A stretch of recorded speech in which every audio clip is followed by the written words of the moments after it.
Yeah, I think that's the right word. I've had the good fortune to be blessed by the mother. And in those days when I was young,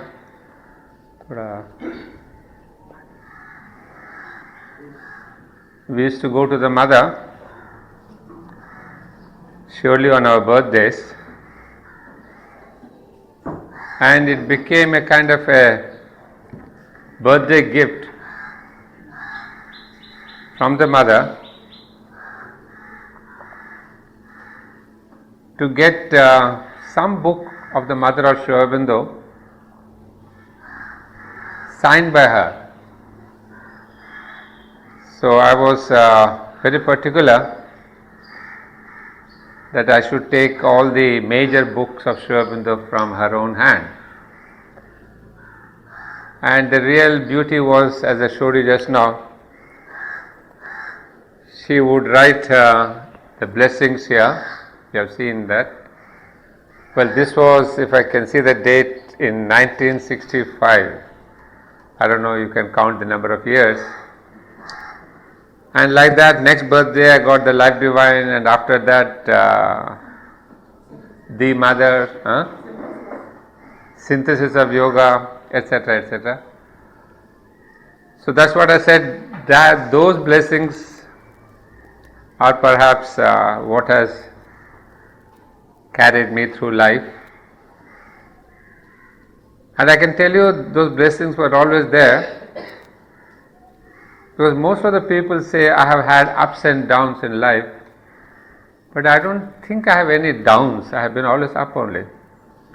She has really carried me through all. I mean, I never felt miserable and regretted and depressed. Yeah, the physical body being what it is, it has had some problems, but situationally, her blessings have been always on my head. So it is, in fact, when I returned from Bangkok in 1993, some people had asked me to take up classes in Savitri. I was a bit hesitant. I said I can try and look into the Life Divine, Synthesis, not future poetry, but foundations, etc.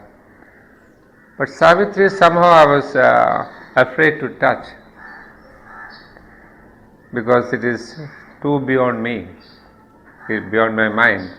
In fact, anybody's mind, not just mine. So I perchance came across, because this letter of mine which I had written in 65, 66, I had written a letter to the mother, and those days, being young, you have not only the great energy, imagination and hope. Another qualification of youth is foolhardiness. And I wrote to the mother, Mother, I want to learn Savitri by heart. And it's a pretty ambitious thing, 24,000 lines. But you have all the time, all the years in front of you. I thought, why not? People say we have learned the Vedas and the Upanishads and the Gita and Puranas. And for me, this is my Veda, this is my Gita, this is my Upanishad, this is everything. So I said, let me try. So mothers promptly sent back an answer saying, yes, you can, but on condition that you have the perseverance. Purvyu katyua, in perseverance, that you have perseverance. Well, that's what I lacked completely. A few months down the line, I went away to Auroville, and then Auroville was a new adventure of consciousness. So that was the end of that. But at the end of the letter that day, she wrote a note I mean, that is the, I would say, not only the blessings, but the grace, as I was telling you the other day. Grace intervenes on its own. It doesn't follow your rules, your prayers, your custom, nothing. So the grace was, she said, that was in French. She said, "Tu peux compter sur ma bénédiction." You can count on my blessings, so that you may understand Savitri in its profound and magnificent significance. So when I was asked to take up Savitri, that letter I came by perchance, because I'd quite forgotten about that in the adventure of my life. So then I said, okay, now the mother said, you can count upon me. Then who am I to tell anything about Savitri? When she has given the assurance that you can count upon me so that you can understand Savitri, etc., etc. I said, here is the chance. It's a test for both. If I can count upon her, what's my faith and trust in her? And what would be her grace, constant grace? So it was a test thrown to man and to God together. And there I took it up. Not that I cannot claim any depth understanding, because its profound and magnificence is infinite, and I don't think you can do much justice. So that is how my journey on Savitri began.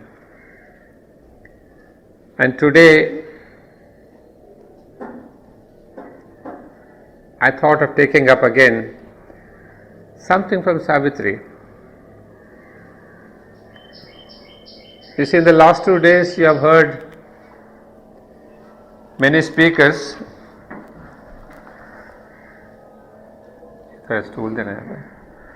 Many speakers who have spoken to you directly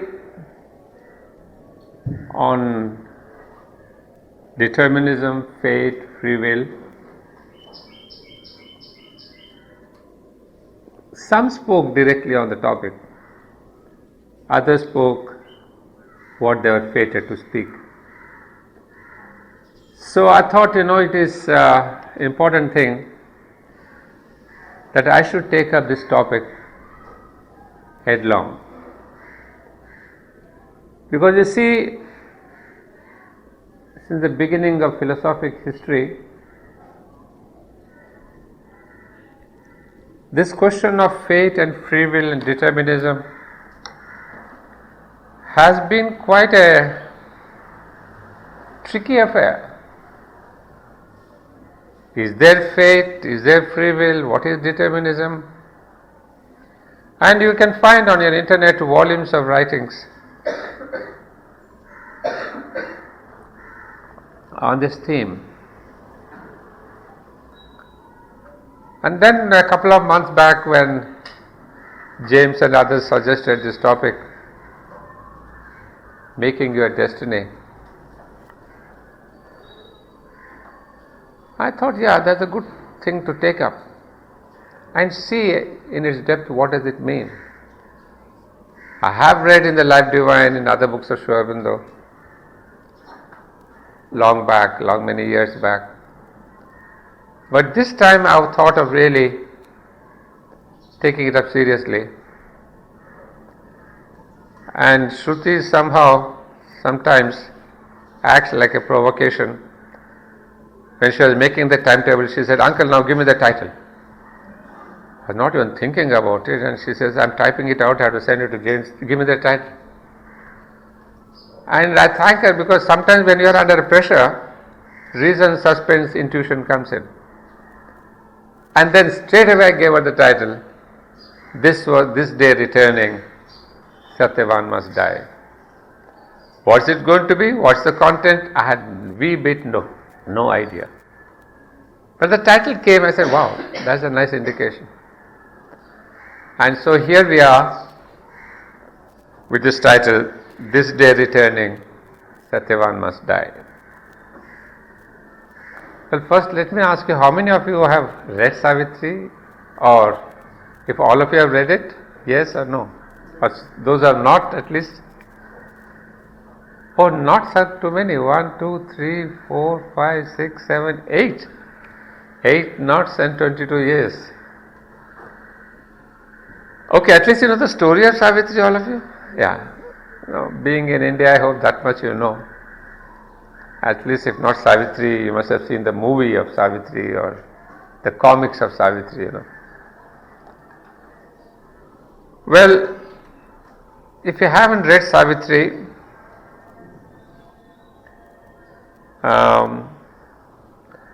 without any prejudice, I would say you have missed the greatest gem upon this earth till now.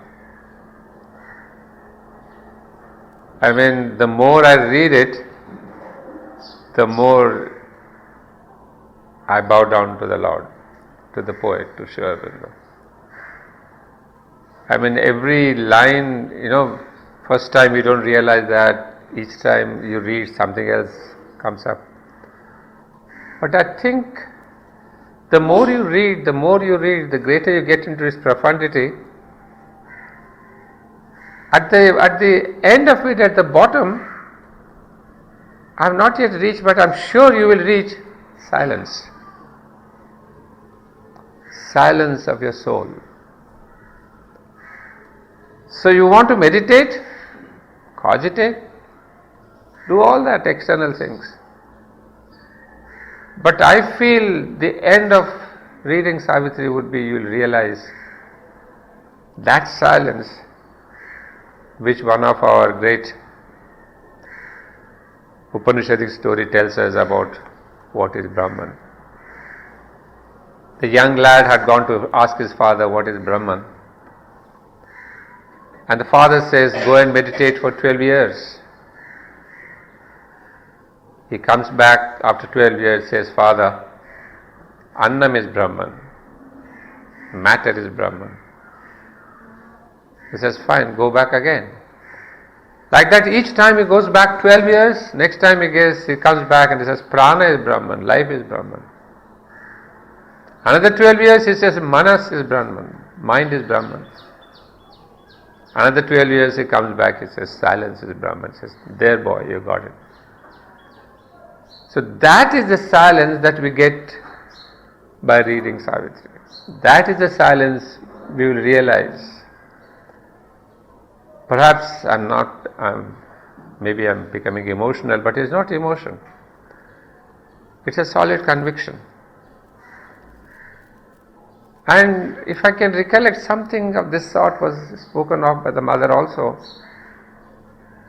to one of the disciples. She said, the rhythm and the sound vibrations of this book, you may call them all kinds of pentameter, iambic and all that, literature has a lot of stuff.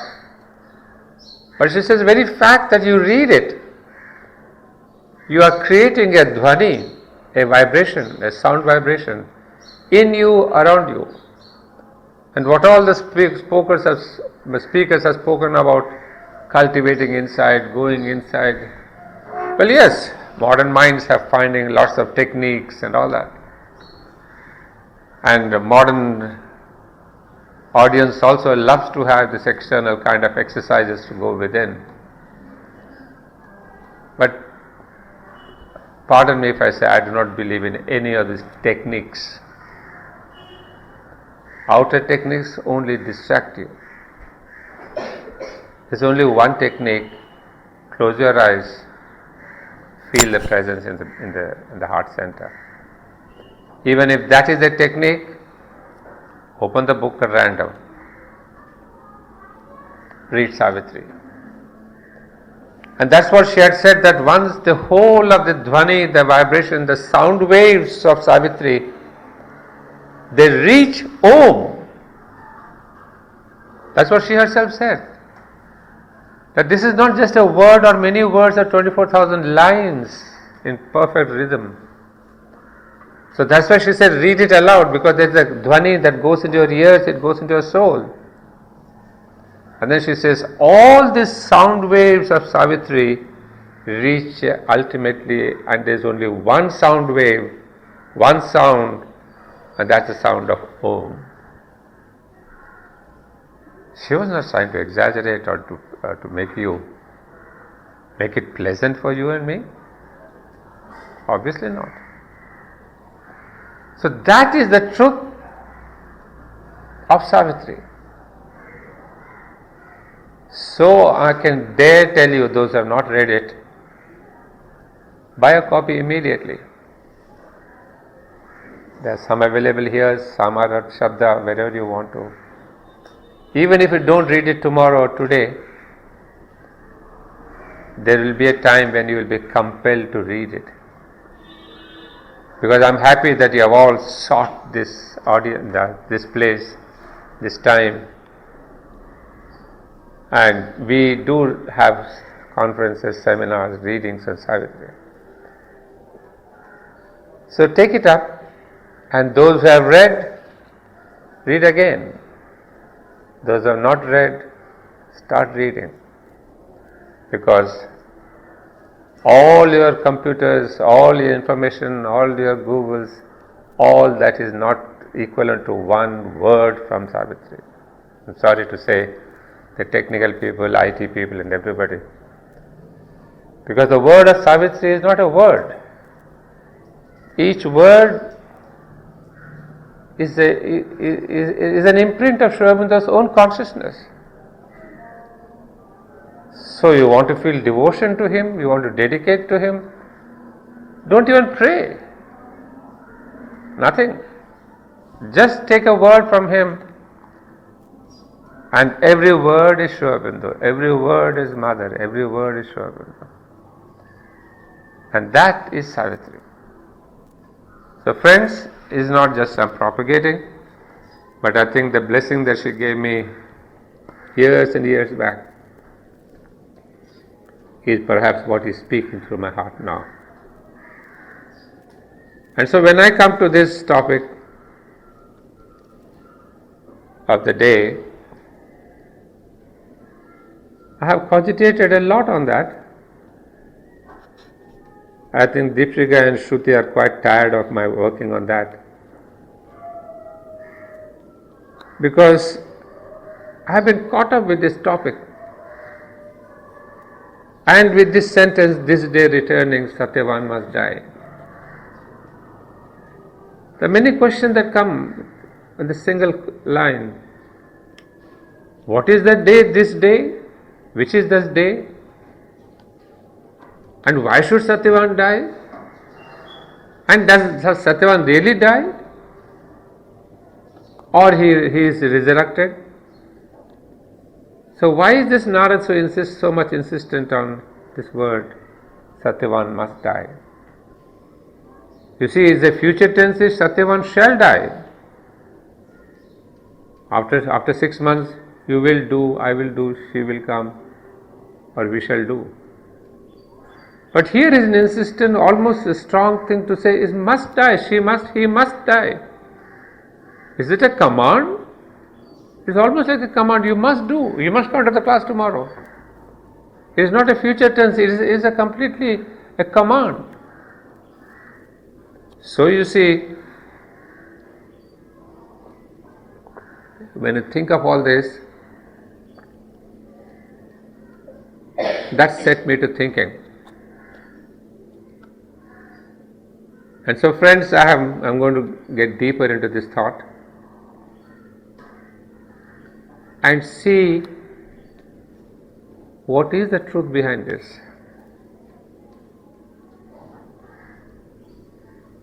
As I open this paper, in fact I have written a full-length paper because I don't like to beat around the bush. I like to stick to the point because then only I can go deeper into this whole concept of fate, free will, determinism. It's not a thing that I can entertain you with stories and incidents.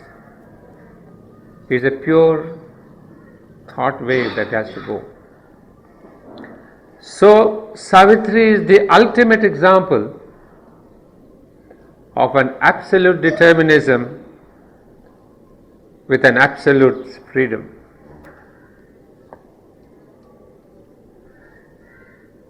The word of faith that Satyavan must die goes around 4 times in the book, uttered thrice by Narad alone. First time,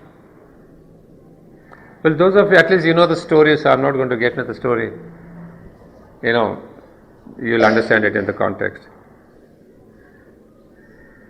The word of faith that Satyavan must die goes around 4 times in the book, uttered thrice by Narad alone.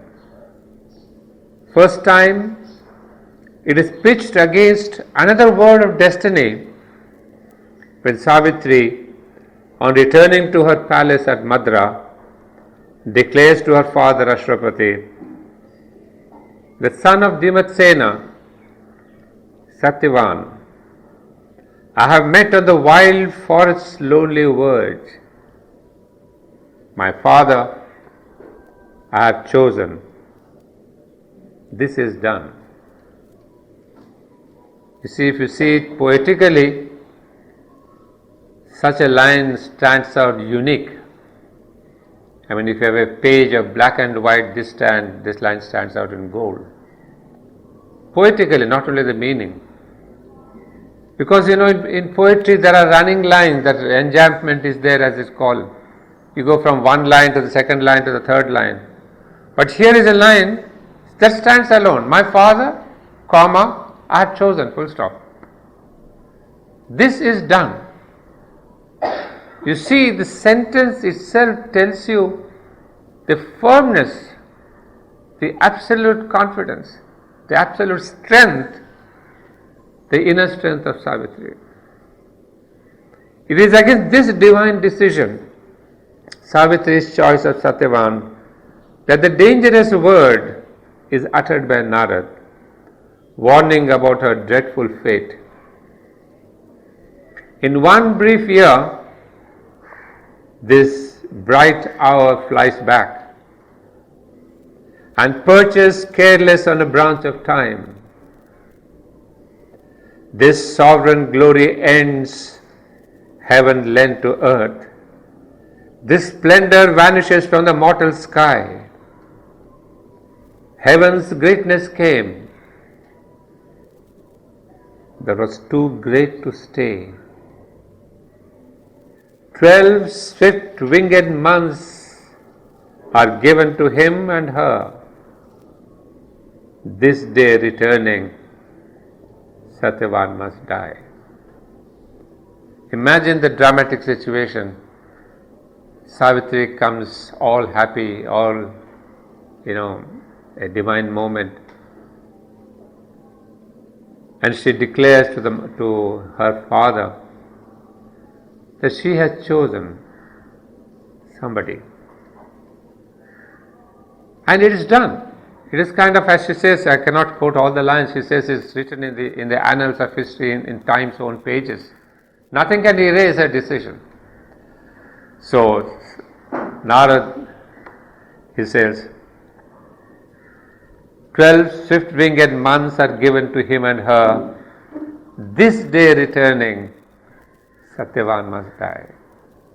So that's the line that I've taken for the title of this talk. In spite of the sobbing queen, Malvi's advice to Savitri, mounting thy car, go forth, O Savitri, and travel once more through the peopled lands. Choose once again and leave this fated head. You can see obviously the human side of the prophecy. The mother, Malvi, she is tremendously disturbed after listening to Narad's fated prophecy. Any mother would do that. It's a common human angle of looking at things. So Savitri has therefore these beautiful figures. One side you have the great yogi Ashwapati. The other side you have the typical human embodiment of the mother's emotion. All that she argues against Narad are perfectly and typically human. So she tells her daughter, go once again, take their car, the chariot, and find out somebody else, and leave this fated head, this fated one who is really going to die. Narad the sage from paradise reiterates uncompromisingly in tone and truth, it is decreed and Satyavan must die. I mean, you can see that there's a tremendous the poet, the great Kavi, Sri Aurobindo, he repeats a line 3 or 4 times. But the phrase is the same, Satyavan must die, Satyavan must die. It's as if the whole of Savitri is around those 3 words, Satyavan must die, Satyavan must die. If you're going to come to think of it, these 3 lines or these 3 words are quite the central theme of Savitri. Death of Satyavan. Well, there are millions and billions of people die. But what is there in the death of Satyavan? Why is the great poet of Savitri emphasizing 3 times, 4 times the same line? Obviously, this death is not a common death. It is definitely something larger, beyond human measure. So, Narad once again says, the hour is fixed, chosen the fatal stroke. I don't know what you understand by the chosen the fatal stroke. The hour, not only the day, the hour. And for the medical doctor sitting here, you will also know by what stroke is he going to die. Is it a heart stroke or the mental stroke or the stroke of the axe or something? That means even that act, even the cause of his death is written out. The hour is fixed, chosen, the fatal stroke. Well, we'll not get into the details, but you'll see when he dies, which month he dies, how does he die, the last moments of his death, all that is given in that single sentence. But this prophecy, like a lightning bright and nude, is preceded by another prophecy that is given on the spiritual plane, which does give a hint of the death of death and the dawn of a new step in Earth's evolution. You see, we should not forget that Savitri is full of prophecies. What is amazing about Savitri, as I opened up this sentence saying, it's full of absolute determinism and absolute freedom. That is the whole marvel of this book. It combines both equally. But then there's always the upper hand of the determinism, which we'll come to. So even before Narad utters this dreaded sentence, dreaded prophecy about the death of Satyavan, there is another great prophecy that has come to. Most of you who have read, you will understand. That was given by the Supreme Mother to Ashwapati. She says, when Ashwapati implores the Divine Mother to incarnate herself, because she says, this world is suffering, full of pain, it cannot be salvaged until, oh Mother, you come down. So it's a kind of a tremendous imploring, a prayer, a master act, as Sri Aurobindo calls it, a king prayer, a king idea and a prayer. And to that prayer, the Divine Mother says, O strong forerunner, I have heard thy cry. One shall descend. Now you see this, here comes the linguistics. It's not one must descend, one shall. Now it's already the future tense. One shall descend and break the iron law, change nature's doom by the lone spirit's power. You see already the word, the iron law. What is that iron law? The break the iron law. You see already there are hints of the future of Savitri's work. She shall bear wisdom in her voiceless bosom. Strength shall be with her like a conqueror's sword. And from her eyes the eternal's bliss shall gaze. A seed shall be sown in death's tremendous hour. A branch of heaven transplant to human soil. Nature shall overleap her mortal step. Fate shall be changed by an unchanging will. The whole prophecy is written here. Is a few lines that the mission and the work of Savitri are there. Not only the mission and work of Savitri, but the future of humanity, future of the earth. That their fate shall be changed. Then the nature shall overleap her mortal step. So it indicates the next evolutionary step, that there will be the dawn of immortality.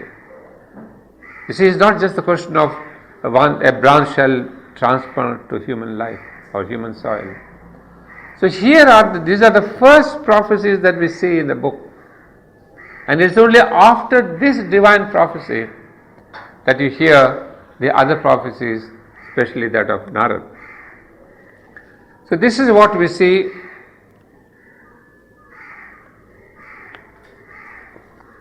What the time I have? 10:40.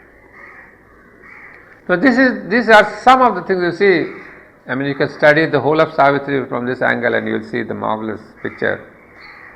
Now, as again these determinisms, we see the opposite side. It is between these determinisms, the spiritual and the physical, that there is the full play of free will. And the personality who acts in absolute free will is neither Satyavan nor any other character in this epic. It is solely given to Savitri to change destiny by her own absolute will, free will. An analysis reveals two main choices of Savitri, which are the turning points in changing the destiny of Satyavan as well as that of earth. First, we have already seen that it is her firm choice of choosing Satyavan even after knowing about his cruel destiny after 12 brief months. Well, this we have referred to. So this is done out of our own freedom. So what I'm always putting together is free will and determinism. These are the determinism things, that Satyavan will die, etc., etc. But Savitri has her own free will. She says, once my heart chose,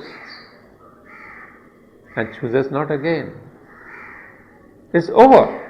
The word I have spoken can never be erased. It is written in the record book of God. So imagine what is Savitri telling here. I mean, you think of this young, beautiful, marvelously brilliant lady walking into her own father's palace. She's telling only about the discovery of Satyavan. But on hearing this prophecy, suddenly there's a change in this lady, this damsel called Satyavan. She has somewhere connected so deep into her own truth, that she can say such things, that the word I've spoken can never be erased. It is written in the record book of God. Not any human being can utter such a thing immediately just on hearing something. The truth once uttered, from the earth's air effaced, by mind forgotten, sounds immortally forever in the memory of time. Look at her confidence, look at her, the contact with the truth, the power, the will. So here is the fantastic character of Savitri. But there is again I want you to realize, those who have read the Savitri, is juxtapose the damsel Savitri with this incarnate Savitri, who doesn't know yet she is the incarnation, and yet the truth of the incarnate comes forth. So she says that my mind, things may forget, but what I have said is written in the book of God. Let fate do with me what she will or can. I am stronger than death and greater than my fate. I mean, incredible. I mean, unless she knew, she's not trying to bluff away Narad or really impress upon her father and then her mother. She is vouching that I am stronger than death and greater than my fate. My love shall outlast the world. Doom falls from me, helpless against my immortality. Fate's law may change, but not my spirit's will. This passage especially stands out incredibly, because after this, Savitri comes back to this kind of a divinity only towards the end, in book 10, book 11, when she is having the conversation fight with to death. Otherwise, she has been a wonderful wife, a wonderful daughter-in-law, a wonderful daughter. We don't see this, but suddenly this character bursts forth, as if I can say, because this is the moment when she has the contact with her own avatarhood. And so she says, fate's law may change, but not my spirit's will. Now, what is the second part? The first one is her own choice. There are many things you may find, but I am bringing out one more thing. Second is a choice of not accepting the 4 boons suggested to her by the radiant God. You may know the context where the radiant God, the Supreme Divine, the Divine Himself, offers to her many things. That why do you want Satyavan? Why do you want to go back to earth? Come to my realm. This is land of peace, land of beauty, land of delight, land of calmness. All that, we want to have little bit of mukti and peace. We leave the world, we leave everything. We say, oh Lord, yes, oh Guruji, I want peace. Let me come to the Himalayas, go to the mountains. You want to withdraw from the earth. You want to withdraw from this pell-mell of this life. And here was Satyavati Savitri, who was offered even the highest consciousness where she could withdraw. But Savitri, what the God tells her, choose spirit, thy supreme choice not given again. Not given again, not even to anyone else. I think only this choice was given to Savitri alone. Not even to any other god or deity or avatar. For now from my highest being looks at thee, the nameless, formless peace where all things rest. And the silent reply from Savitri was, thy peace, O Lord, a boon within to keep amid the roar and ruin of wild time, for the magnificent soul of man on earth, thy calm, O Lord, that bears thy hands of joy. She says, I don't want this boon of peace. He says, give it to the magnificent soul of man and earth. Imagine, you have read so many lives of great men, great yogis, great avatars, great vibhutis, but they're refusing this divine boon. You have got in Mahabharata, in your own Puranas, so many stories of, the Shiva came, Brahma came, and they give offered boons and all. But here is the highest boon, but she says no. Then the next one, thy oneness, Lord, in many approaching hearts, my sweet infinity of thy numberless soul. So the sense of the oneness, again give it to humanity, give it to human people, human beings. Next, thy energy, Lord, to seize on woman and man, to take all things and creatures in their grief and gather them into your mother's arms. The last one, thy embrace which rends the living knot of pain, thy joy, O Lord, in which all creatures breathe, thy magic flowing waters of deep love, thy sweetness give to me for earth and men. Some of these things, don't just read it through. Halt and say, my God, who is refusing this? Who can refuse this? This refusal itself tells us about the universal love of Savitri. Had she not loved earth and men, she would not have refused these divine boons for the rest of her eternity. There you are, she says, all this give me for earth and men. Well, here I have given you two small sketches of absolute determinism and absolute free will.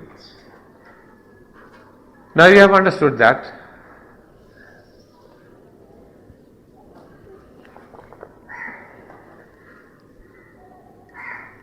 Now,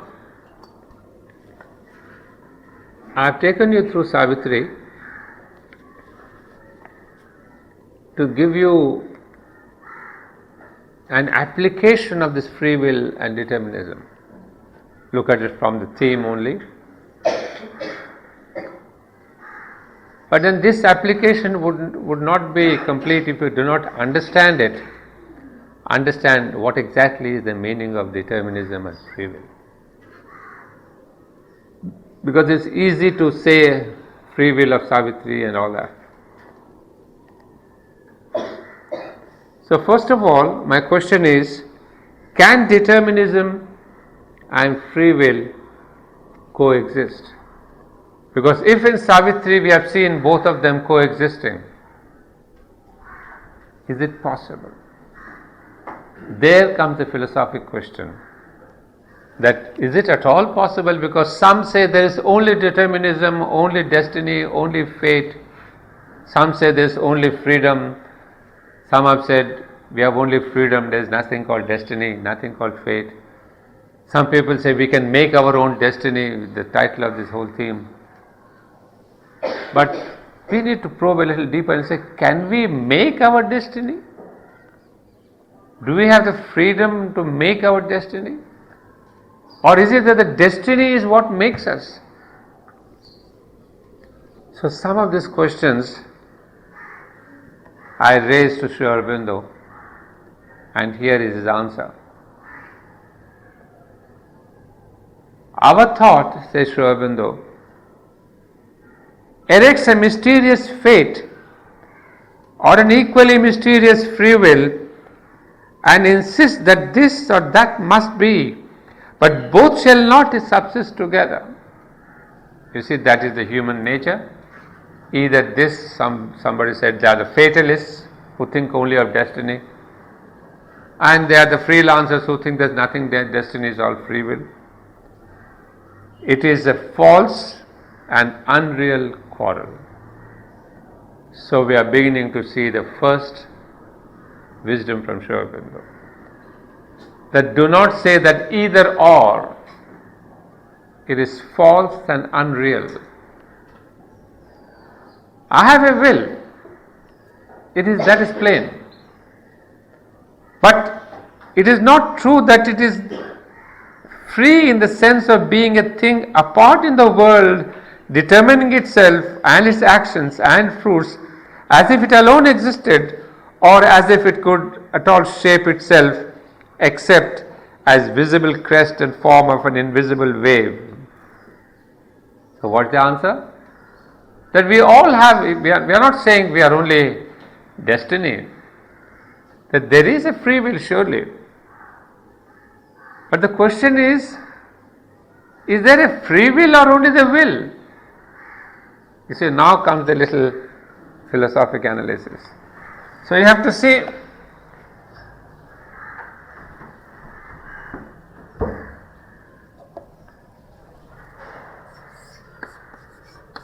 you have free will. Now it is but sure that we all have a will. You call it mental will, vital will, physical will, emotional will, all kinds of wills. The psychologists will tell you. But we have agreed that this we have. But the question is it free? So we are not doubting about that, yes, I can do what I want. You say, no, I am the freedom to come to this class or not to come. There was raining, I could have been sleeping. But here is the master stroke, Sri Aurobindo very clearly tells us, but it is not true that it is free in the sense of being a thing apart in the world, determining itself Is your will something separate and independent?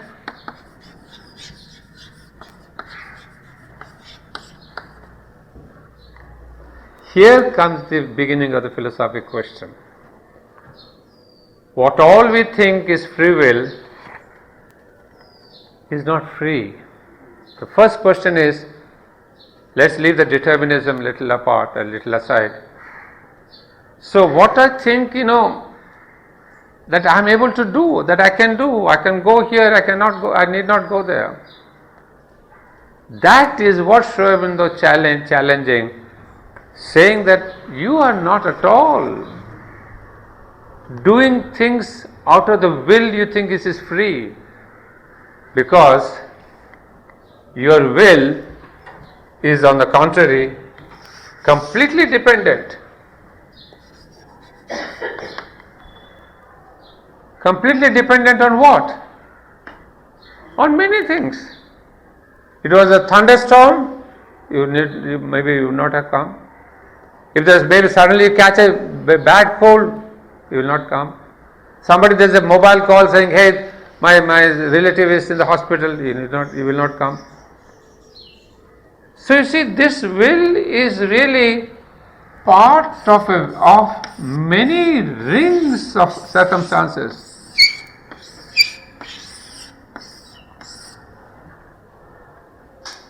So if this is my will here,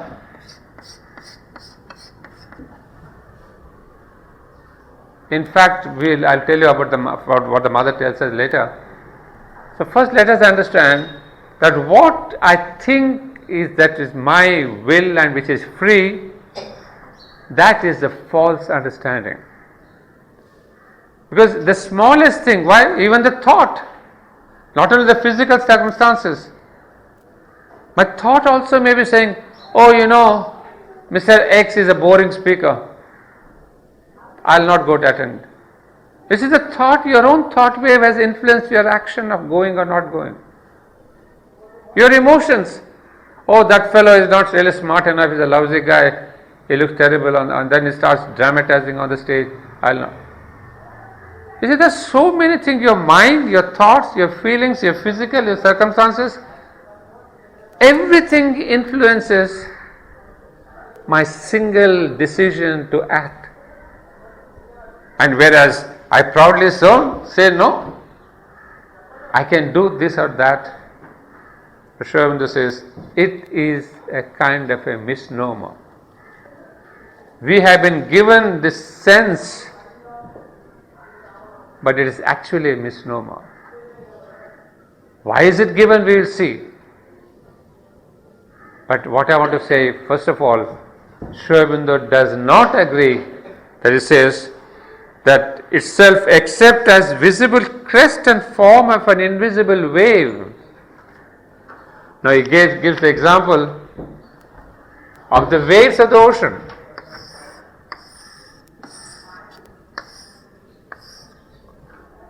Now imagine what the wave is on the ocean. Can the wave ever think that I am quite independent? Never. To think if the wave thinks that it is independent is absolutely false and foolish. Because behind that wave is the whole ocean, about which you may not be aware. Because the wave thinks only I am going towards the shore and I'm quite big and it's pretty warm and there are so many fish. But you are forgetting that behind the wave there is a whole ocean that's supporting you. That you are a part of the whole ocean. So don't ever think that your thought, your actions, your feelings, your circumstances are independent, are alone. No. Nothing is independent here. Because, I'll come to that conclusion. He says, even the wave is more than itself, but that too has behind it the tramp of the whole measureless ocean of force and time. So he gives a wonderful example of wave, remember that. So now you understand that how very false is this notion of free will. And yet, it's there, we'll have to see both sides of it. So first thing is, our will is not free at all. We have been given a will to act, to move, to do certain things, but not a free one. It is fully dependent. And now to go a little deeper, on the level of Vedanta, there is no individuality at all. There is no individual. In Vedanta, each one is only one facet of the universal transcendental divinity and consciousness. To think I am separate is the greatest ignorance, is the greatest falsehood. To think that I am free is the densest ignorance. You see, how Vedanta is supremely great. How Sri Aurobindo in all his chapters of the Life Divine, not in many of his chapters, would only bring out this Vedantic truth. That the very first ignorance, the foundation of my ignorance is my sense of separateness. So once I believe I am separate, then I begin to believe that I am free, I can do this, I can do that. So in fact that line which somebody else also quoted from Savitri, that fate is truth working out itself in ignorance. It's truth working out itself in ignorance. This is our ignorance, that I am separate. The whole thing comes from the single word separate. The moment I say I am separate, then from that separateness comes the ignorance, and once you are into that ignorance, you say I am independent, you say I have free will. So friends, let there be, or we can have different discussions about free will, but that line which says it is fate, it is truth working itself out in ignorance of the sense of separateness. So that is the first answer that Sri Aurobindo gives us. Now why does it happen?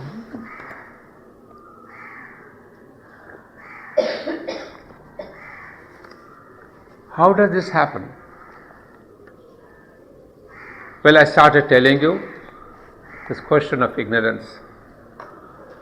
And Sri Aurobindo in fact tells us that when I lend my willpower to be a servant of the nervous part of my mind, which, ignorant and passionate, adores itself openly or under many pretenses as its own God, it is this in me, this egoist, this hungerer, that feels upon it in the heavy hand of fate the oppression of a tyrant or the resistance of a blind and unintelligent power. Beautiful. He calls egoism the hungerer. You see the new term, we have never heard of that. The hungerer, that hungry, that means, see the whole thing, the sense of separateness, the sense of egoism. And this egoism or this ego is hungry to own things for itself. Physically, vitally, mentally, possession is mine and mine. And then something which is not coming, he says, oh my God, that's beyond my grasp. And something called God is beyond my grasp. So he says, no, that God will not give me this riches, this wealth. He's a tyrant fellow. So what you cannot get, you abuse, you reject, you resist. So he says, it's the ego which feels this question of the tyrant of the determinist or the tyrant of the divine.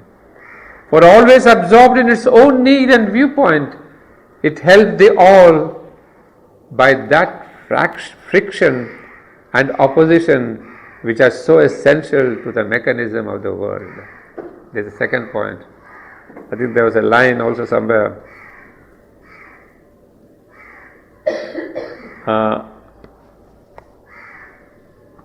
This line tells us, O King, thy fate is a transaction done at every hour between nature and thy soul, with God for its foreseeing arbiter. What is the meaning here? That this ego, which has been created by nature, this is where you should read the Life Divine, the double soul, the chapter called the double soul. The ego and its something titled there. I mean, it's the most beautiful and brilliant chapter to tell you what exactly is this ego. I mean, all this yoga of becoming egoless and all that is one side. I'm not a psychologist. I need to know what's the fundamental need of this ego.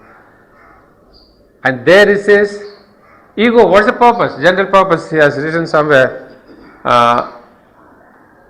Ego in the beginning is the helper because it really protects you from the other. Ego is that which individualizes you, fine. Without the ego, you will be like a cork on the ocean. You will be floating everywhere, influenced by everything. But ego is that phenomenon. In fact, Sri Aurobindo would say, is an instrument of nature for a specific purpose. Well, I don't know where the quote is, but whatever. In fact, and it is an intermediate phenomenon of consciousness necessary for a certain line of development created by nature. So ego, which we think is so bad and all that, we have to surmount ego, is good. We have to surmount for the sake of sadhana, fine.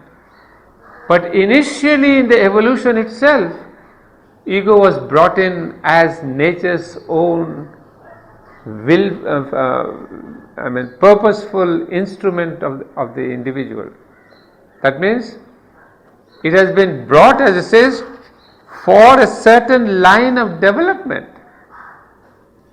You see, in the animal level we don't find ego. Beyond the animal level, beyond man, we don't find ego.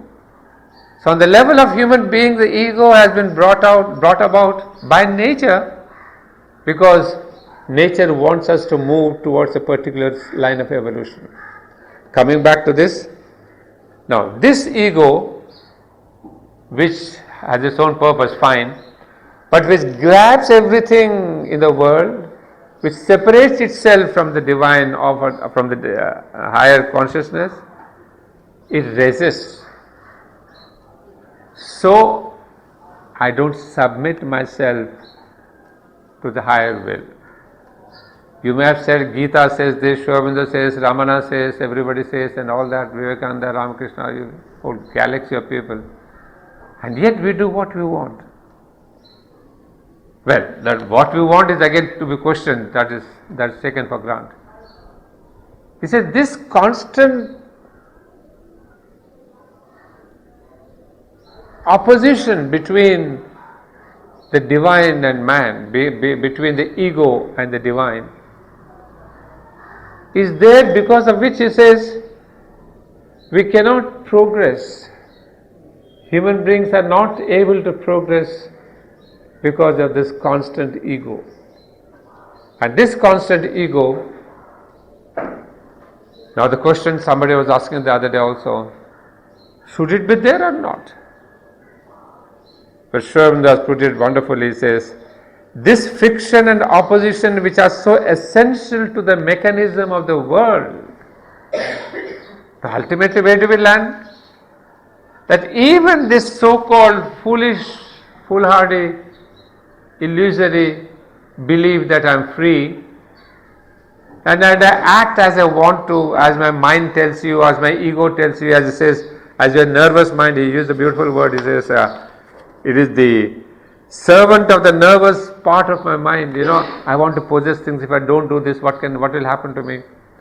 All this the mind is doing. This is also part of the determinism. Now that is the conclusion. So it is nothing we should never think that free will, even though the illusory free will is also part and parcel of the divine determinism. So what is the conclusion here? That there is only one divine. There is only one divine determinism. Because all this is one single divine consciousness. There is nothing else in this universe. But there is this semblance of free will. I'll use it as semblance of free will. Even that semblance becomes a part of this determinism.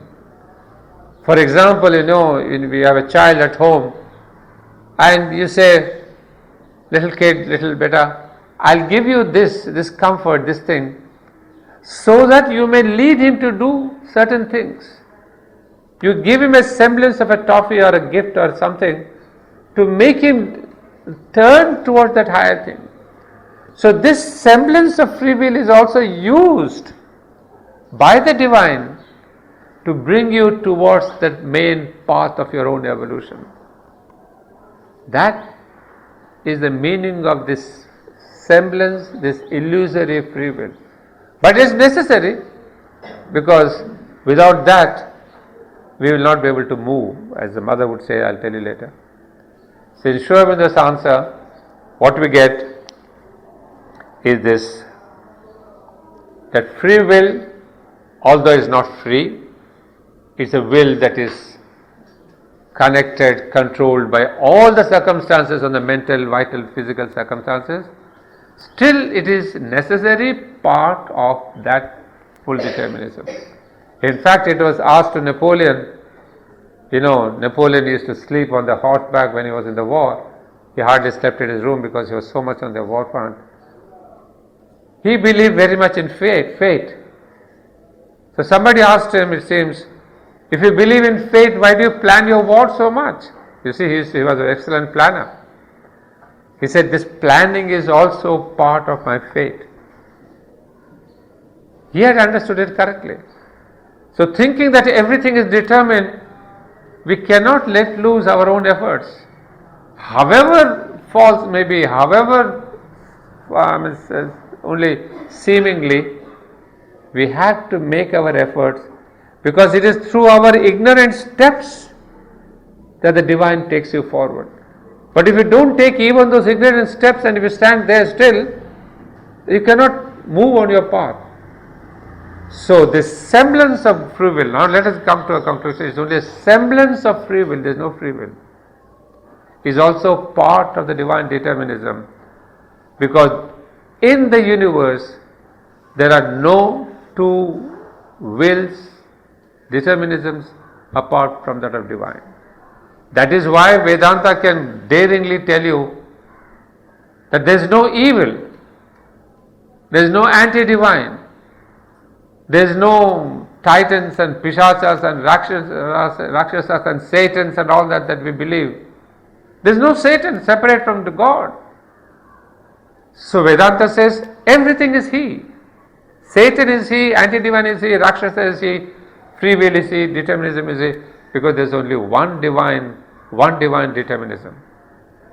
So in that light, first of all, he concludes saying that they are part of the divine will.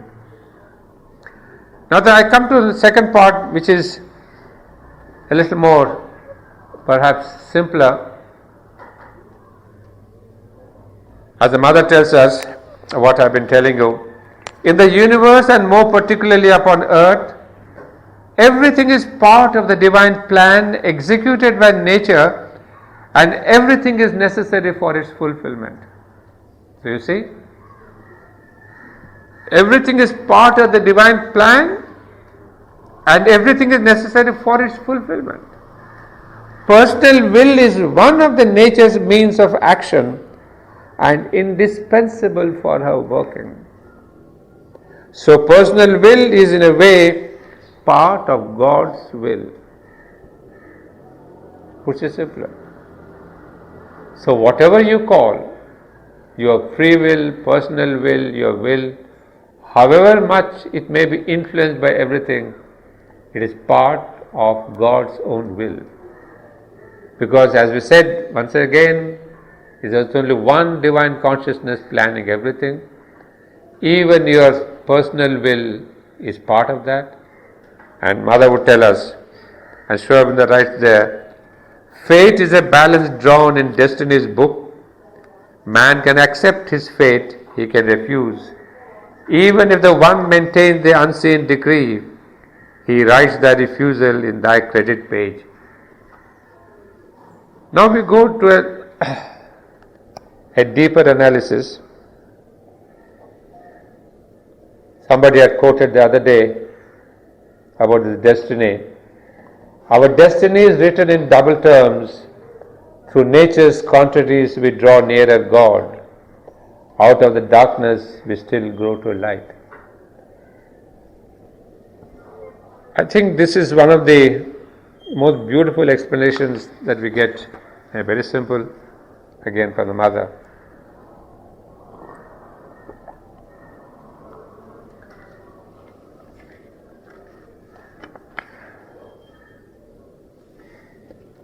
Now what we said is semblance of free will.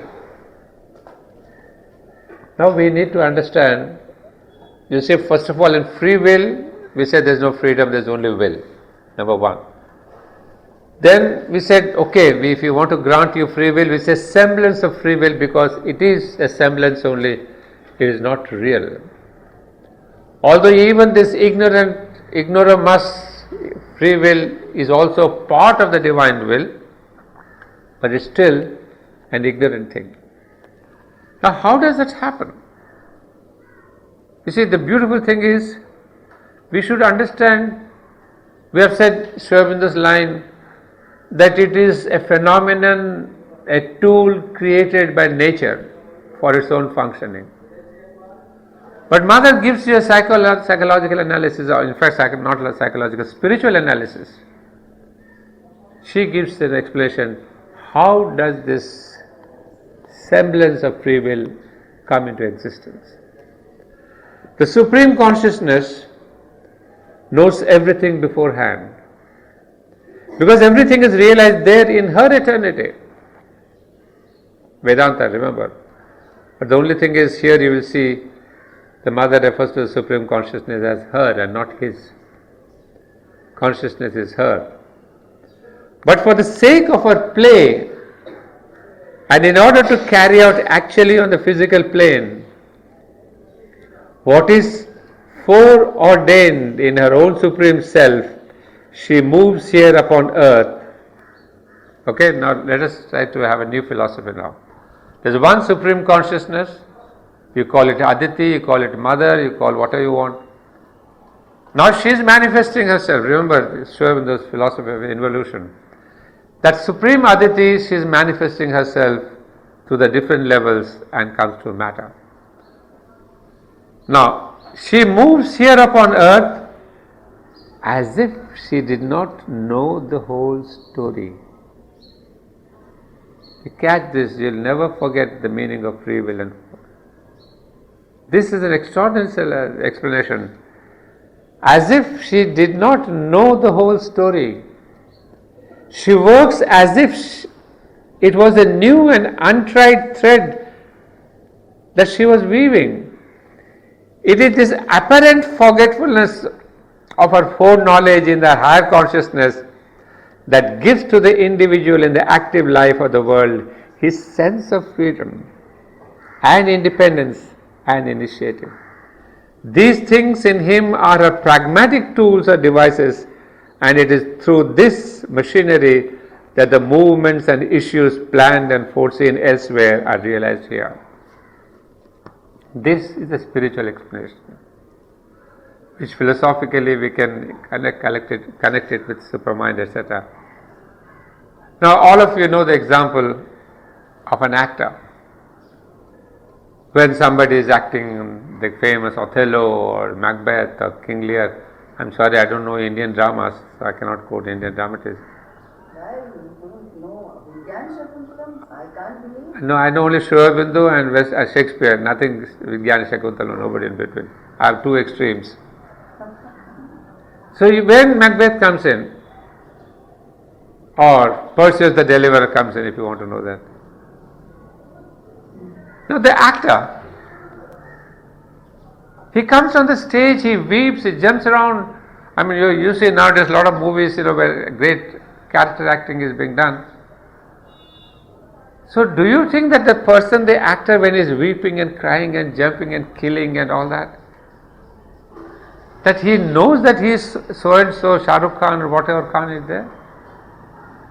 They forget themselves. They think, oh, I am this Mr. So and so, I'm supposed to be killing, I'm supposed to be laughing, I'm supposed to be dancing. So the actor forgets his own real entity. He becomes that character. And this is precisely what the mother is explaining about the Supreme Aditi. That the Supreme Aditi also, when she comes into this field of the world, she forgets her own supreme self, and she says she works as if it was a new and untried thread, and that she was weaving. Well, there's a question perhaps I need to answer a little more. You see, this is well explained in the Life Divine, the context of the supermind. So because you may be asking yourself the question, I know after my question hour, if there is time at all, which I doubt you will have, that how could the divine forget herself, that she is the divine and acting that this in this semblance of free will and this nonsense in this ego and all that. But first of all, I'll give you the actual, experiential knowledge from this mother. This mother also knew everything that was going around in the ashram, in the individuals, what they were doing. In fact, I dared to write to her once in 1972 that, mother, you are sitting in your third floor, do you know what's happening in the ashram or around you? Because the world goes on with the divine presence or without the divine presence. Our ego never stops. So there are never things that are happening. So I was kind of the reporter saying that, do you want to know what's happening? You don't know around. Mother wrote back to me saying, I know everything that's happening around me with the people and incidents. So it is not that she doesn't know. She knew everything. Even when we went to her, I may be speaking the truth or not, but she knew that I am speaking the lie or the truth. But she would keep quiet. She would not thrash me and slap me and say, hey, you're telling me a lie. No. And then she says,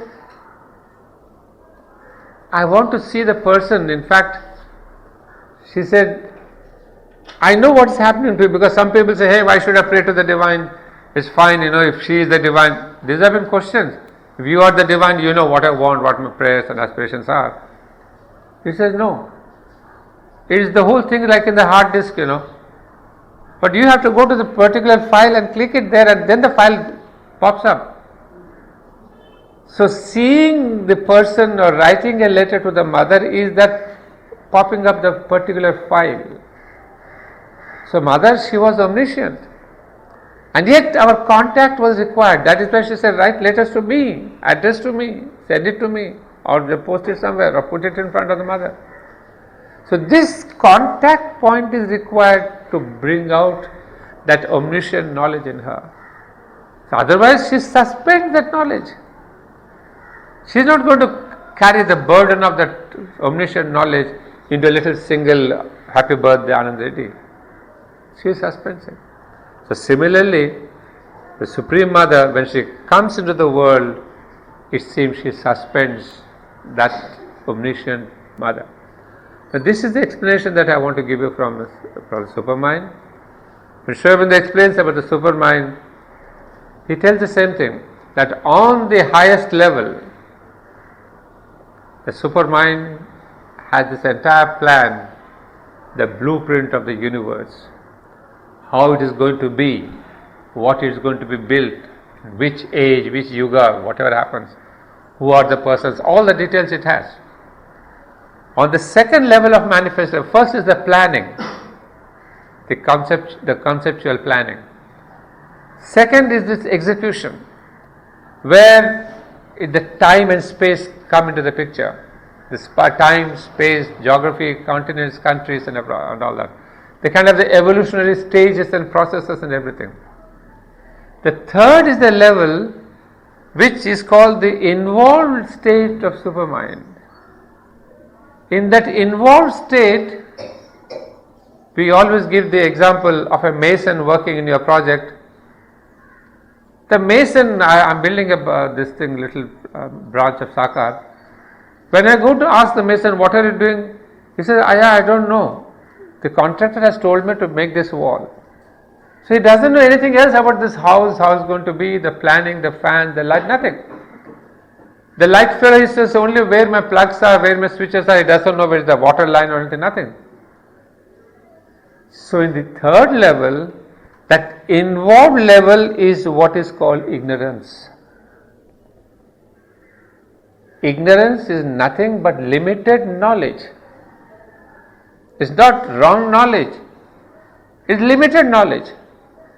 We have classically understood ignorance to be wrong knowledge. Ignorance is limited knowledge.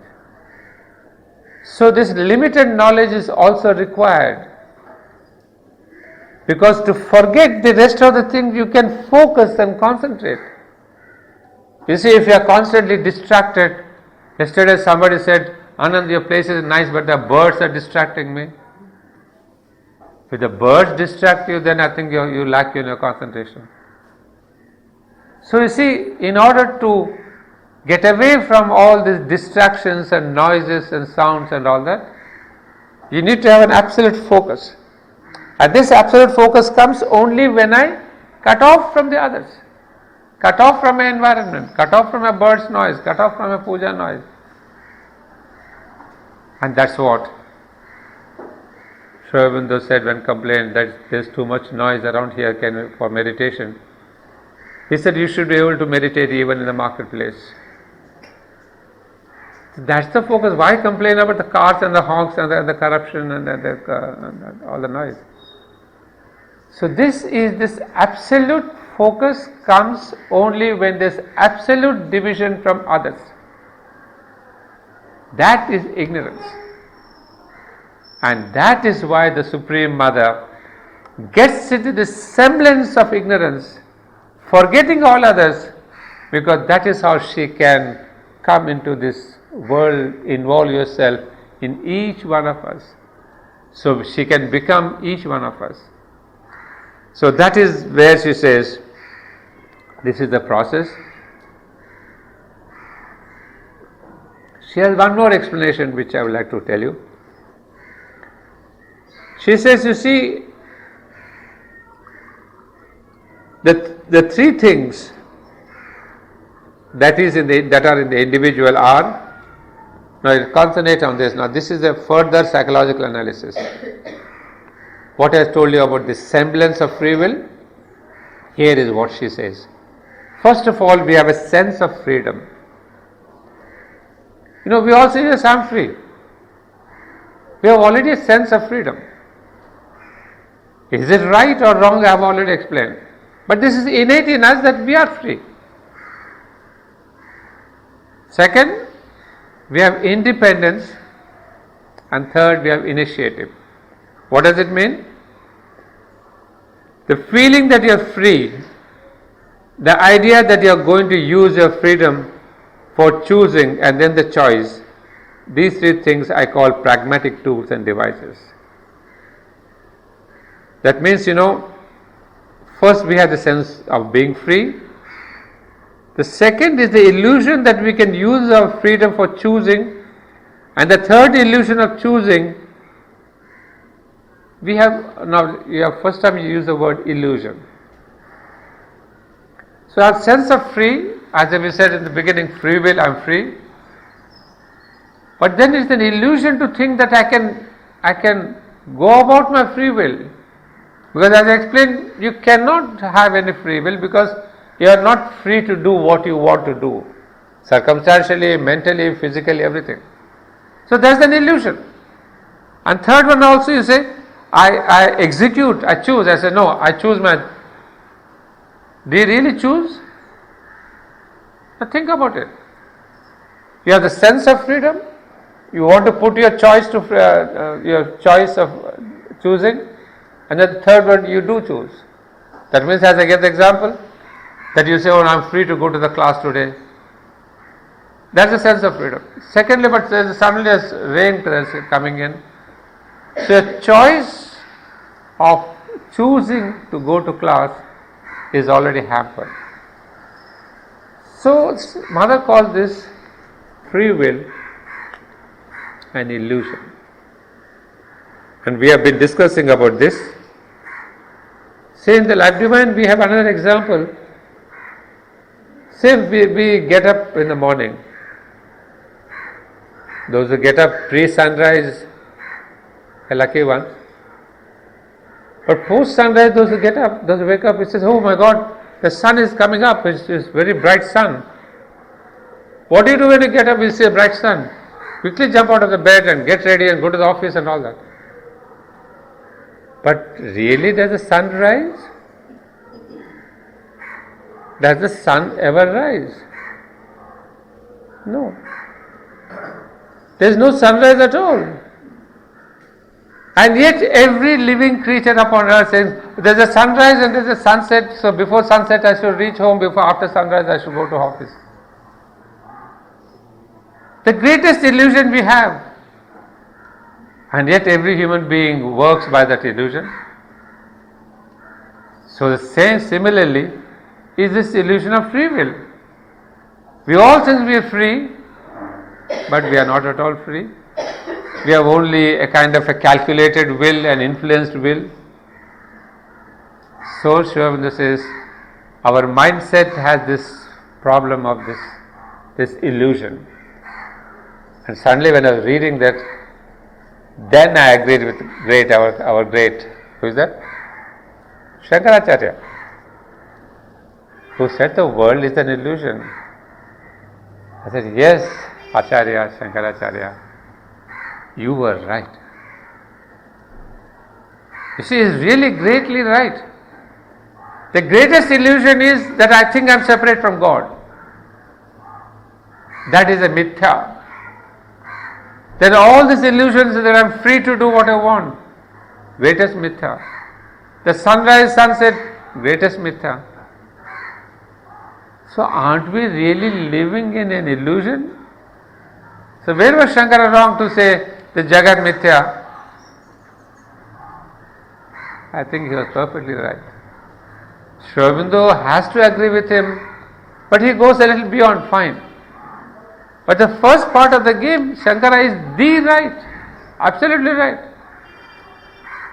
So friends, this free will, sunrise, separateness, ignorance is all nothing but absolute mithya.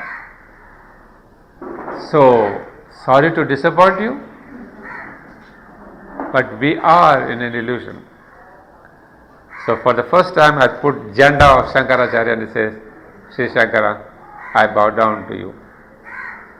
I bow down to you not because you are great in your truth, spiritual truth, but today I am happy that your spiritual truth has been explained by my own master, Mother and Sri Aurobindo, in whom I have greater confidence. So I see Mother and Master supporting your theory of illusion. So there you are, I become your disciple." So that is the mithya that we are living in of free will. The last thing I have, how many minutes? 10 minutes. I think I told Shruti, I said, "You have to give me 3 hours, But luckily James is not there, he will shout at me, said, "No, Ananda, 10:45. Huh? So I will not tell him. Next is his first speech, so I cannot delay him. But tea also, pour tea. Okay, let me see. Now there is the last thing which I will, because this is only part 1 that I am speaking to you. Part 2, there is another part 2. Now there is the last one. She says, freedom and fatality, liberty and determinism are truths that obtain on different levels of consciousness. It is ignorance that makes the mind put the two on the same level and pit one against the other. That's what Sri Aurobindo said, that it is our illusion, it's our mind stupidity to put these two together.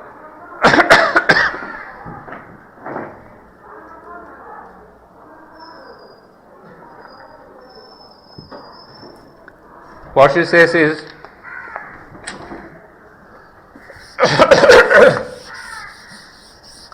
this, what she is going to tell us now, I kept it the last because that's the best answer that we could get for what is freedom and free will.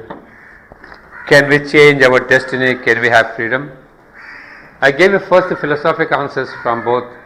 One was philosophic answer from Sri Aurobindo, the other the spiritual explanation given by the Supreme Aditi, who comes down the different levels and forgets herself in the individual, which is a necessary thing for our evolution.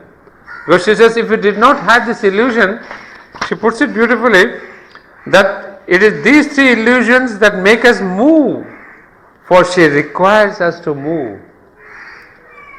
She says, sometimes these illusions are necessary to make us move. Otherwise, if I do not have this ambition that I want to become a great singer and a dancer, or whatever your ambitions are, if you do not have this ambition, which is an illusory thing, and yet it is important because nature has said, if I don't give you an ambition and an ego, you fellows would be lying in the bed and all tamas. You would be tamasic. So in order to make us move, and the energy comes in out of an ambition that means an ego. An ego, the greater, the stronger the ego becomes. I don't know your corporate bodies, ITs, there are some guys I know, but your philosophies are different from ours. The greater your ego, the greater is your illusion. Whatever gives you the greatest sense of separateness, that is the greatest pitfall of sadhana and yoga. So what is it that we are trying to look for? We want to be non-egoistic. We want to be that we do not want to impress ourselves with our own individuality.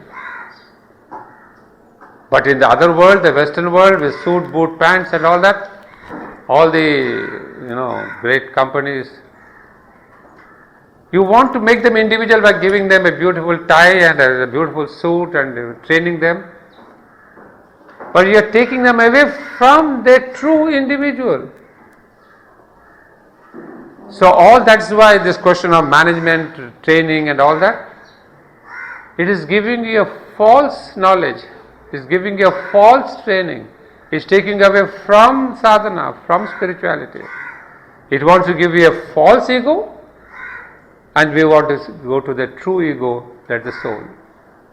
So that is the whole difference. The unfortunate influence of management today is to increase your false ego. Whereas sadhana and Sri Aurobindo and spirituality says, no, come back to your inner true individual. That's a false individual. This is the true individual. So that is why, but Mother would say, this illusion is necessary, that nature has given us as a tool without which people will not move. This ambition to become richer, to become CEO, to become CNC, you become this. That ambition makes you move. And now after saying that, she gives us the last explanation. And that is the most wonderful, I thought, very clear, and I will give that in the end.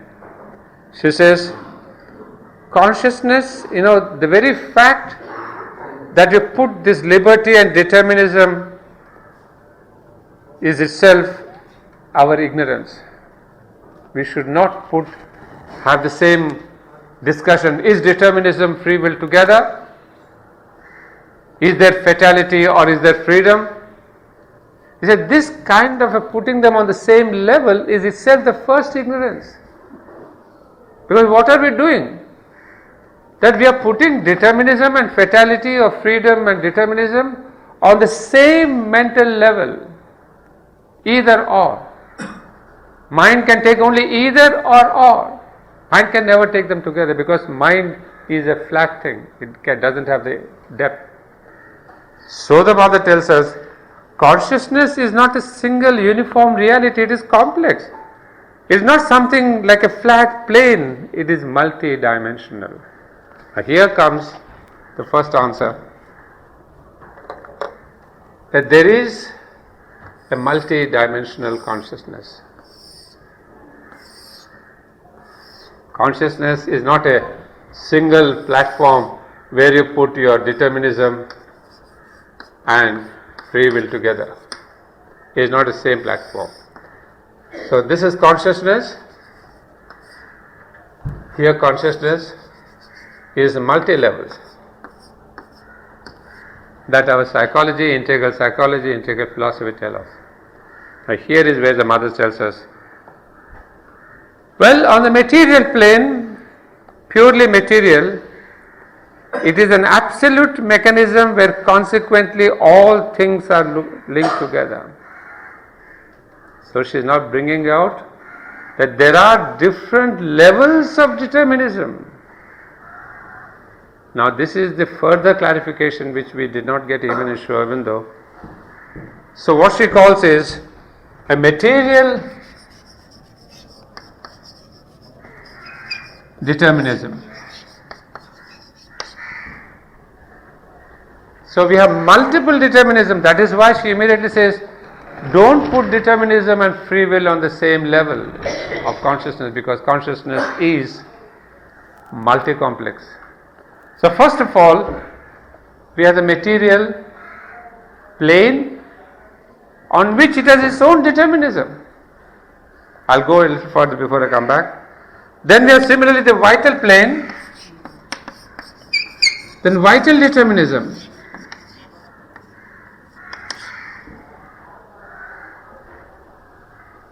And then there is a mental determinism.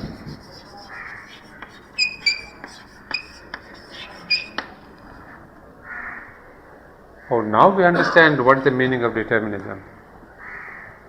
It's not a single thing, as we said, that the Supreme Aditi, she comes down different levels, and on each level there is a perfect determinism. There is only its own rule and regulation and results. So what happens on this level and on this level and on this level is different.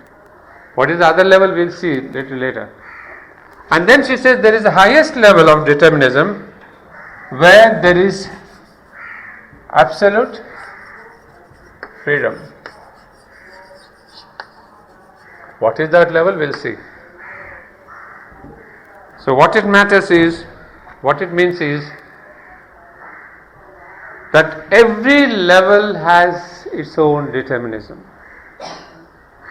So there is no one determinism as we say, oh, this is determined. No. Now on this determinism, or on this determinism, or on this determinism, what rules is what we say karma. This karma on each level is not just a material physical level. On the physical level, when there is karma, that is where karma theory becomes so absolutely true, because it is there that if I really drop this, the material determinism is that when I drop this, it falls down. There is this physical law, that is determinism. So when a thing is thrown from above, it drops down. Similarly, all our actions here on the material physical level are all determined. That means if you go and hit somebody, it's natural that you'll land up in the police station or you get beaten up. So if you want to move from here, then there's natural obstruction is there.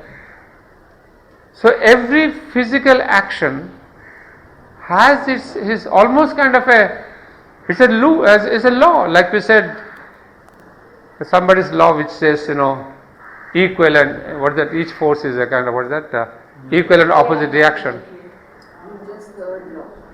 It is an equal and opposite reaction. It is a law of the physical world. That's what we call it karma. Whatever action you do, it has its own consequences. So our karma theory is not wrong. So similarly, now say let us have the mental determinism. Yesterday somebody was explaining, the mother explains in a different way. All the thoughts that you put out into the world. Yeah, I think Adil was telling you, the heart print goes 3 kilometers, the mind print goes 3 kilometers.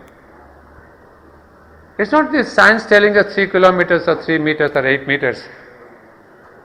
Every thought goes out into the world, has its own determinism. It grows and clashes with others. You put out your mental thought, I put out my mental ideas, you put out your emotions. So there is a complete clash of ideas.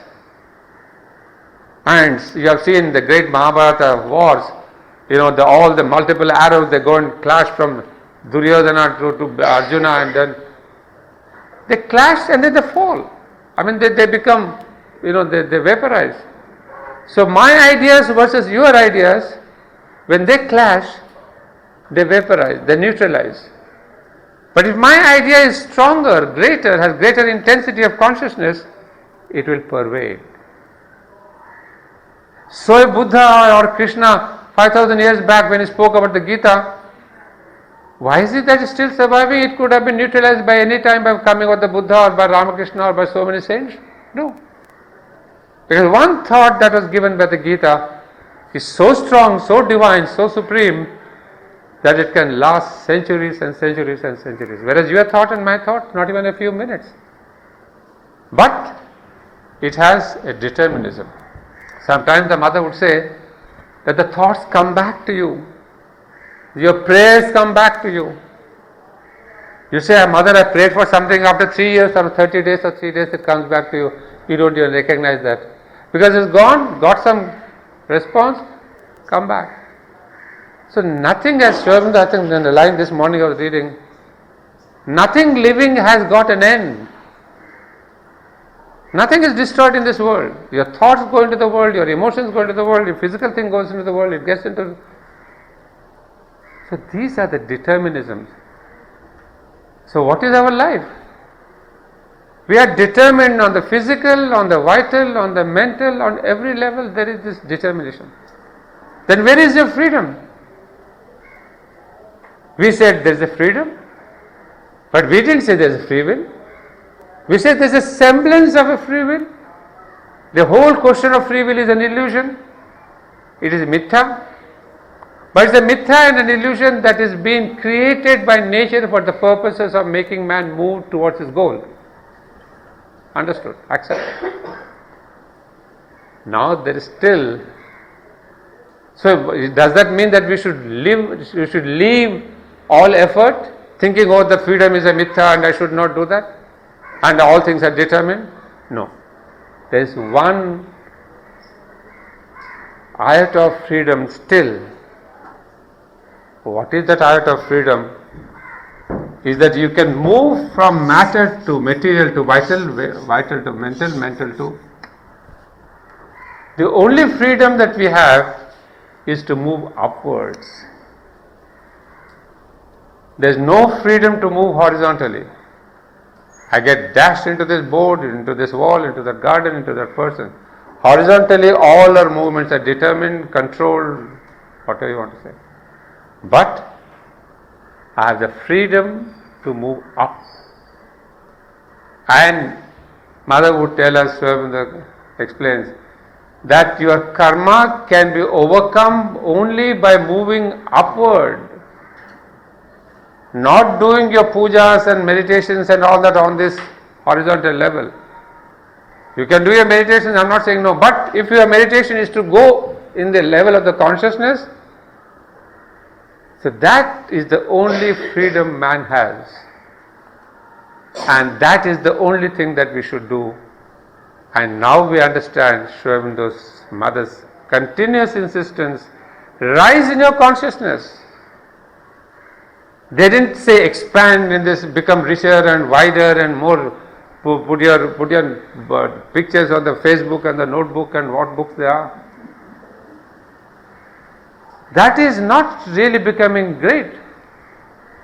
That is, you are becoming a victim of this determinism much more. You are selling yourself. All these Facebooks are nothing but selling out your being. But those who are sadhaks, they don't come into these Facebooks. Yeah, just the other day that boy Adil was very happy to. I was happy to see. They don't come on Facebooks because that is distraction. That is expansion of your outer being. So coming back, these are the determinisms, multiple determinisms, one freedom to go above. And then the fourth one, Mother would call it as a psychic plane or determinism. You see, incredible. She says you can move on from one to the other, but there is psychic determinism also. That is the psychic determinism which affects the death of Satyavan. Well, as I told you, I have part 2 for the next lecture. But one of the things that we discussed there is, why is it that Satyavan is brought back to life? There could be Savitri, the great incarnate, there could be Savitri, this and this. But it is Satyavan's own psychic determinism that he must revive and move forward.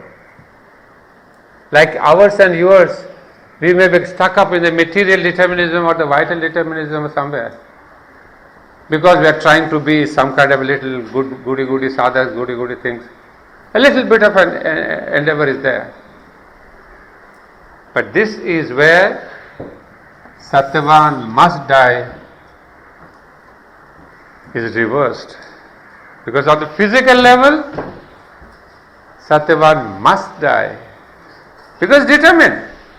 The hour and the fatal stroke and the place, all that is determined. Imagine Narada tells him after 12 months, which day you will die, which hour you will die, which place you will die, which stroke you will die. Okay, you can see the exactness of the determinism. And yet, Satyavan does not die. He has fulfilled what is determined, so his body is dead for all practical purposes. And yet something else is there. The psychic destiny, the psychic determinism is what prevails. And rest of the things of Savitri, what she does is part of the psychic destiny of Satyavan to resurrect. And lastly, this is also true of Mother and Sri Aurobindo. This physical determinism that Sri Aurobindo should leave his body was accomplished. Sri Aurobindo himself chooses to go. But that is a physical determinism.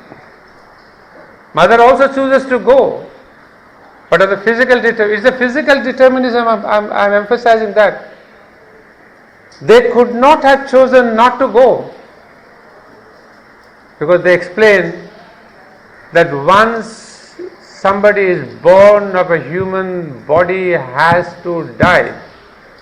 That is a physical law. Both Sri Aurobindo and the mother could not have survived physically, gross physically, because their body was born in the human manner from a human mother. So that's the physical determinism. So Sri Aurobindo also had to leave his body. But then there is the Savitri, the mother, who works on his body. That's where, I wish I had some time to tell you about the other thing, where we see one single line. I'll tell you before I end. It says, I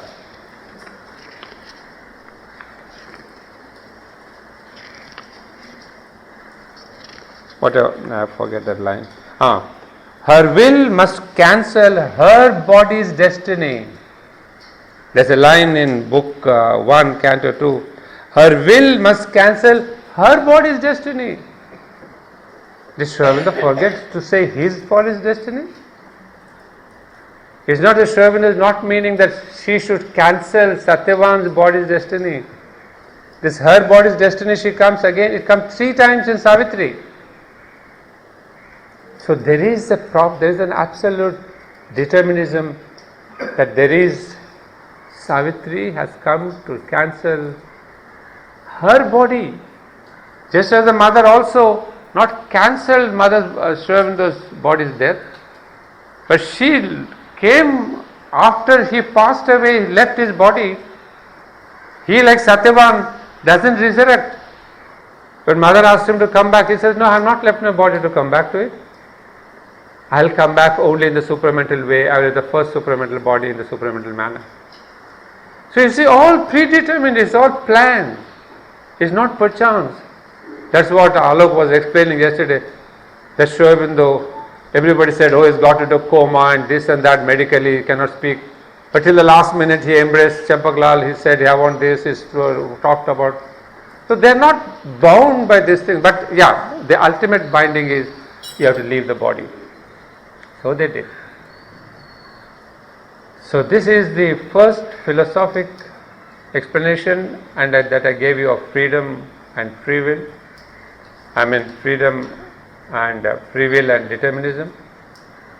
I gave you the philosophic explanation, and I wanted to give you that much today because that's the theme of this seminar. So I thought you should really get deeper into this understanding. Part 2 is something else. How does it apply to Savitri? That next time we will have another destiny. If you are destined to come, we'll speak about that again. Well, I'm not leaving any questions answered because that's not my rhythm. I love to speak myself. I think I don't like to hear your voices. Sorry, not that, but lack of time. I have still half a paper to go through, but I gave you maximum what I could. Because I want you to go back home with something, take as a, what you call in your, what is the language? Take home. So I hope you are taking home something, because I don't want you to take stories. A lot of people have told you stories, but I've given you the solid substance. So take that home.